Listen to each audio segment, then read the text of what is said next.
Hello အားလုံးပဲမင်္ဂလာပါ Daily Power ကနေပြီးတော့ပြန်လည်ပြီးကြိုဆိုပါရစေကျွန်တော်ဒ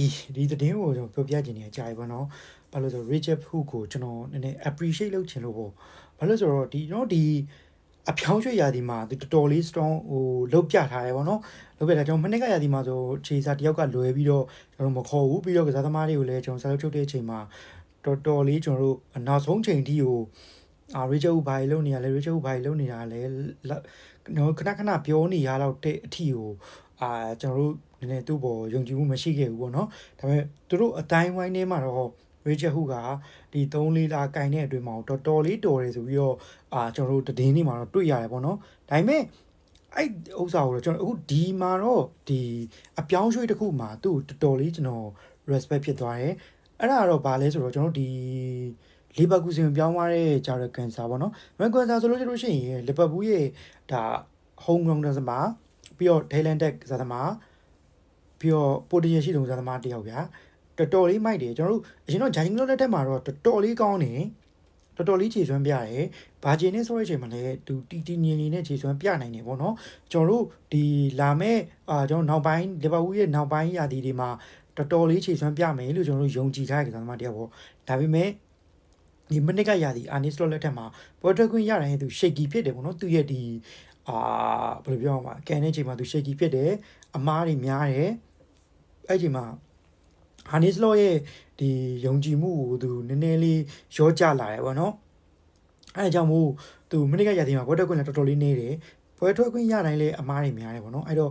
့ဒီရာသီမှာအယောင်းမယ်ဆိုပြီးတော့ပထမဆုံးစနာမည်ထွက်လာလဲဂျာရကန်ဆာလည်းဖြစ်တယ်ပေါ့နော်ဒါပေမဲ့ကျွန်တော်ဘာလို့ Rachel Hu ကိုလေးစားရလဲဆိုတော့ဟုတ် Rachel Hu ကဒီကစားသမားကိုရောင်းလိုက်တယ်ဒါပေမဲ့အခုလီဗာပူးဆင်ကိုကျွန်တော် Here we go သွားပြီအပြောင်းရွှေ့ရ30ပေါင်တန်း30ပေါ့နော်အဲ့တော့ကြီးနေဆို plus 5 တန်းပေါင်9တန်းပေါ့နော်အဲ့တော့35တန်းပေါ့ဒါပေမဲ့လေဘိုးဘာလို့အဲ့လောက်နေပါပထမစခေါ်တာတန်း90တို့တန်း40တို့အဲ့လိုသတင်းတွေထွက်နေရဆိုပြီးမဲ့ခေရတော့35တန်းမရအောင်ကျွန်တော်စဘာဖြစ်လို့လဲပေါ့နော်အဲ့လောက်လေးတလောက်ကစားသမားကောင်းရရတဲ့နဲ့ဘာဖြစ်လို့တန်ကြီးတာနင်းနေတယ်ပေါ့နော်ကျွန်တော်တို့တွေးမိတယ်ဒါပေမဲ့ तू ကထိနေတယ်မှကျွန်တော်အစတော့တွေးတာ तू တခုခုမြန်ထည့်ထားလို့လားမသိဘူးဆိုပြီးတော့ကျွန်တော်တွေးမိတယ်အဲ့ဒါကြောင့်မို့ကျွန်တော် sale gloss တွေထည့်ထားတယ်ထင်တာတကယ်မဟုတ်ဘူး तू buyback gloss ကိုထည့်ထားတာအဲ့ဒါတော်လေးကောင်းတယ်လို့ကျွန်တော်မြင်တယ်ဘာလို့လဲဆိုတော့ဒီမှာလဲဗျာကျွန်တော်တို့အတင်းမှာလဲအခုချိန်မှာဘယ်လိုပြောရမလဲဆိုပွဲတော့ခွင့်မရနိုင်ဘူးဘာကြီးလေးရှိတယ်ဒါပါတော့ကိုနာတီးလေးရှိတယ်ဒါပါတော့ဂျာကသမားတယောက်ရောက်လာမယ်ဆိုလို့ရှိရင်သူ့အတွက်နေရာရဖို့ခက်ခဲနေရဗျာအဲ့တော့သူ့လိုဒီလိုအခုချိန်မှာပွဲတက်ခွင့်ရဖို့လိုအပ်နေကစားသမားတယောက်အနေနဲ့အတင်းပြောင်းသွားတာပိုပြီးတော့ကောင်းတယ်ဒါပေမဲ့ buyback class ကိုထည့်တာတော်တော်လေးသဘောကျတယ်အဲ့ဒါကလေအခုဒီအပြောင်းရွှေ့တော့ပြီးနေပြီဒါပေမဲ့အခုချိန်ထိသူတို့ဟိုအသေးစိတ်အချက်လက်တွေတော့ညှိနှိုင်းနေတော့เนาะအဲ့ဒါပိုင်းလဲဆိုဒီ buyback clause ကိုလီဗာပူးကဘယ်နှစ်အတွင်းမှာဘလောက်နဲ့ခုံပါလဲအခုကျွန်တော်တက်နေတဲ့သတင်းမှာဆိုလို့ရှိရင်လီဗာပူးကဒီတန်း40နဲ့ပြန်ခေါ်ခွင့်ဆိုရဲဟာဟိုထိချုပ်ထားရဲတချို့အင်္ဂလန်သတင်းဌာနတချို့သတင်းဌာနတွေမှာဆိုလို့ရှိရင်တန်း90ကိုပေါ်ပြနေရဲ2နှစ်အတွင်း3နှစ်အတွင်း4နှစ်အတွင်းအဲ့လိုမျိုးတွေအမျိုးပေါ်ပြနေရပေါ့เนาะအဲ့တော့ဒီ buyback clause ထည့်ရတဲ့တွေကိုကျွန်တော်တော်တော်လေးသဘောကျတယ်ဟိုဒီကစားသမားကလီဗာပူးပြန်ခေါ်နိုင်တယ်လို့လေထင်တယ်တကယ်ဒါသူကဟိုတကယ်ကောင်းတဲ့ပလီယာတယောက်နဲ့အတူတွဲဆောခွင့်ရမယ်ပြီးတော့ပေါ်ထွက်ခွင့်တွေများများရမယ်ဆိုလို့ရှိရင်တကယ်ကောင်းတဲ့ကစားသမားတယောက်ဗျာအဲ့တော့သူကလီဗာပူးကလည်း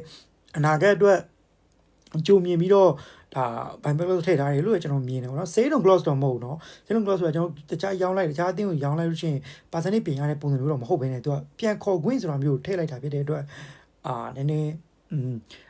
Rachel Hu ကိုလေးစားရဲပေါ့နော် Rachel ကျွန်တော်လည်းဘိုင်ဘယ်လိုကိုတားထည့်စေချင်တာပြီးတော့ Harvey Leo တို့ပေါ့ဆိုတူတူပဲပေါ့နော်အခုဒီ Jordan Quincy ဆိုလို့ရှိရင်လည်းဒါဘိုင်ဘယ်လိုထည့်တာဖြစ်တဲ့အတွက်တော်တော်သဘောကျတယ် Rachel Hu လည်း appreciate လုပ်ပါတယ်ကစားသမားကလည်း Here we go သွားခဲ့ပြီကျွန်တော်တို့ Eric Ten Hag ရဲ့ Leverkusen ကိုအခု9နှစ်စာချုပ်နဲ့ပြောင်းရွှေ့သွားပြီပေါ့နော်အဲ့တော့